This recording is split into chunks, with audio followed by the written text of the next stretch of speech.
حکمی ئەو کەسانی کە سوکایەتی بە ڕیش و شەڕواڵ کورتی دەکەن بەڵام بە جەهل چییە؟ وتمان ئەگەر بزانێت کە لە بیرتان بێ لە کاتی دەرسەکەدا وتم چی؟ ئەگەر کەسێک بزانێ ئەوە سنەتی پێغەمبەری خوا عەلەیهی سڵاو سەلام ئەوە فەرمانی پێغەمبەری خوا عەلەیهی سڵاو سەلام کەواتە الجاهل يعلم براکانم جاهل فێر دەکرێت دەبێ بۆی ڕوونکەیتەوە فێری کەیت وا نەزانێت کە ڕیش مۆرچی حیزبایەتیە مۆرچی توندڕەوێتیە شتی وان نییە لەوانەیە زۆر کەس وا بزانێ برا بۆ یەکە قسە بە ڕیش دەڵێ ئەو وا نازانێ قسە بە سنەتێکی پێغەمبەر دەڵێ عەلەیهی سڵاو سەلام بە فەرمانێکی پێغەمبەر دەڵێ عەلەیهی سڵاو سەلام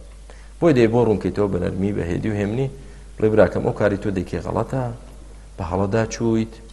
بۆچی چونکە پێغەمبەری خوا ئەمری کردو عەلەیهی سڵاو سەلام شتێکی پێغەمبەرەکەمان ئەمری کرد بێت ئەوە تۆ دەبێت چی بکەی تۆ دەبێت قبوڵت بێت وما كان لمؤمن ولا مؤمنة إذا قضى الله ورسوله أمرا